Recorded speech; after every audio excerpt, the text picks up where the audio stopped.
Hello and welcome. We're Stalnore with yet another tutorial. This time I'm doing a beginner's guide to Battle Arena, often abbreviated to BA. Let's jump into battle right away and see the differences between Battle Arena and Team Deathmatch. So here we see the player names, if we're in a platoon, premium bonus and such. This is no different from Team Deathmatch.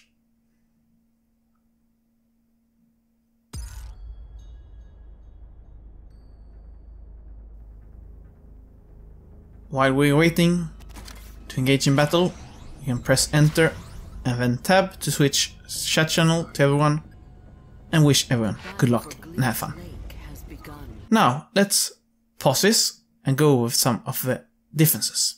Here highlighted is the players, the current overclocking level, how long we have on a respawn timer if they're dead. We can also see if they're grayed out and have no respawn timer, they're either AFK or they have left the battle and giving us a boost to our respawn time.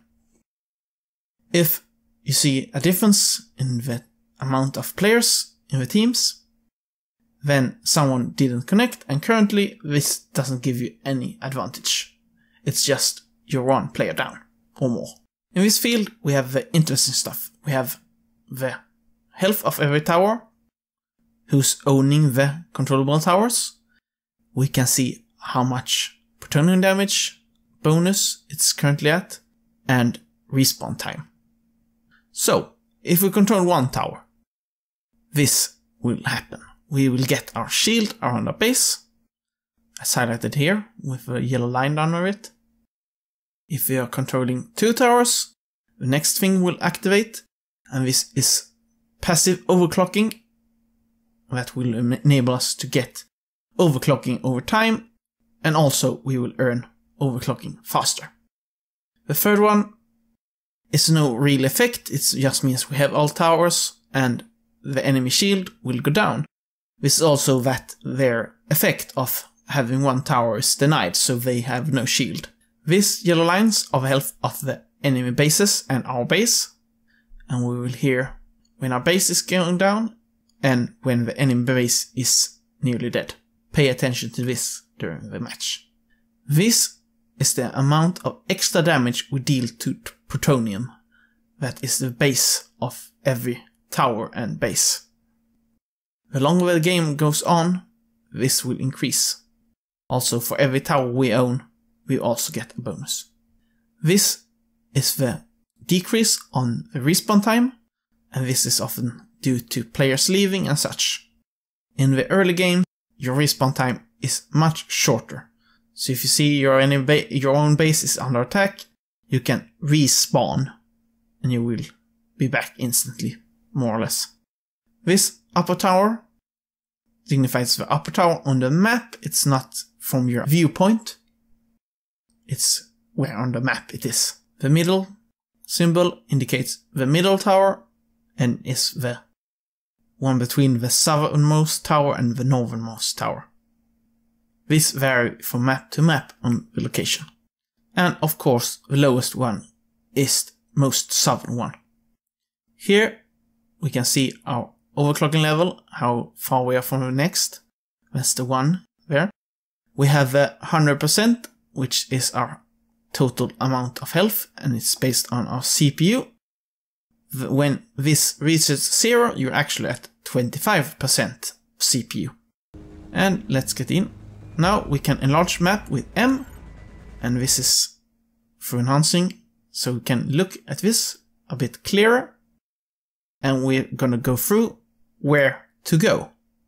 So, most players, they want to go to the nearest tower. This is often the 2-tower lane. After you have capped the first tower, you have easy access to the second tower. But beware, the enemy team will often do the same thing and rush to their nearest tower, and thus bound for some conflict here. After you have captured this tower, you have the option of either going to the enemy base, or, depending on how situation is going on the other side of the map, you can try to go to the other side of the map and help after that tower. And from there, continue to the base. The alternative strategy is from the start to go to the one tower lane, and from there move up to the enemy base. If you die during any of these routes, you may re-pick and move along with the same general plan. If you hold all 3 towers, we just want to be sneaky. There's a fast way through the middle towards the enemy base.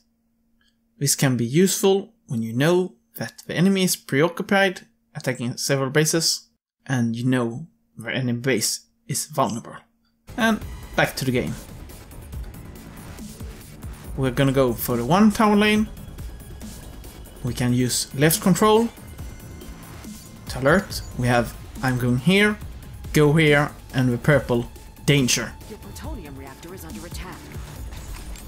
And we heard there that someone is already at our base and doing some damage.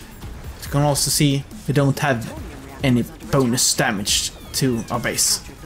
So we're gonna ignore it for now and engage these enemies in combat.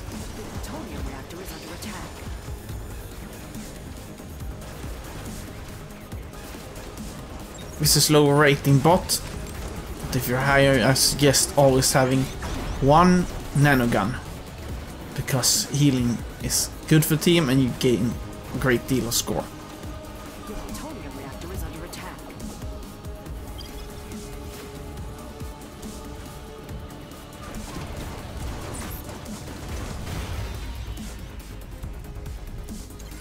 And we died, but that's no big deal. We spawned very fast at the beginning of the game.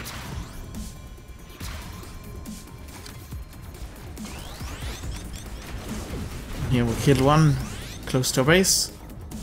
And we move back to this one tower lane.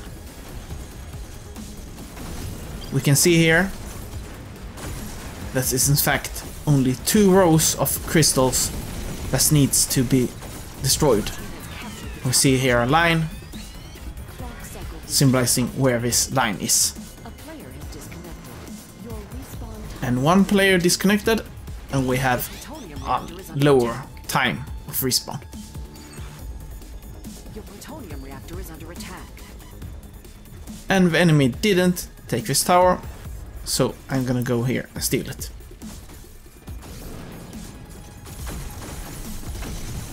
If you can, always take the side of the line closest to the enemy, as we will have a more difficult time sniping the other one. So, we have all 3 towers now, and we're taking damage, so we're gonna try and escape from this guy.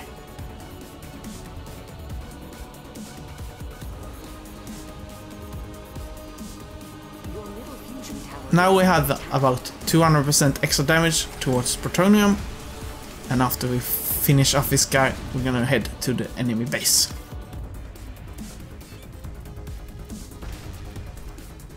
Your top fusion tower is under attack. Spotted.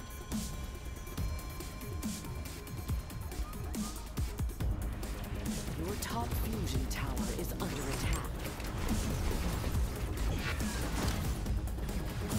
Try exploring with different weapons, and also we see here there's an arrow on the floor indicating where the rows are on this tower.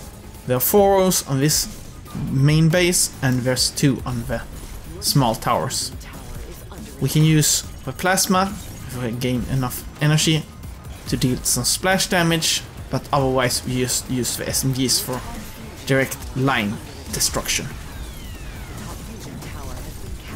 So now, enemy team, we took 1 tower, but we're gonna stick to this line here, as there's not much defense at the moment.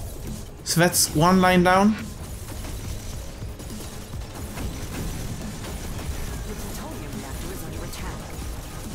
And when we destroy this line, all connecting points will be destroyed.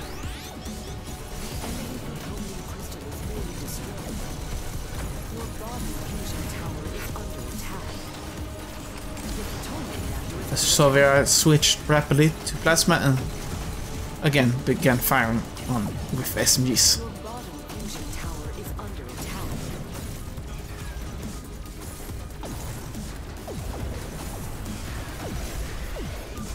Your bottom fusion tower is And there we won.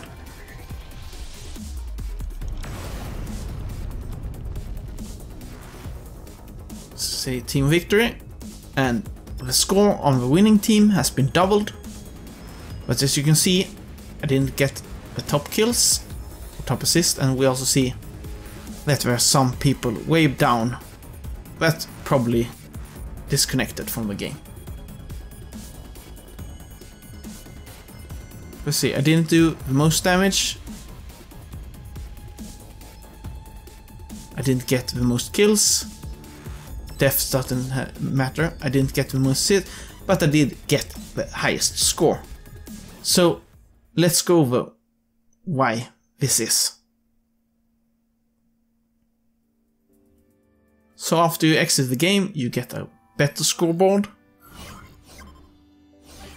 We have a CPU destroyed. That's basically damage dealt to enemy bots. Damage in protection is when you deal damage to someone who deals damage to one of your allies. In defense is next to your base. Kills is self-explanatory. Assists is when you didn't get the final blow. Scouting is due to radar. Spotting is you doing Q to most enemy. Plutonium is self-explanatory. And this has been Stalnore signing out.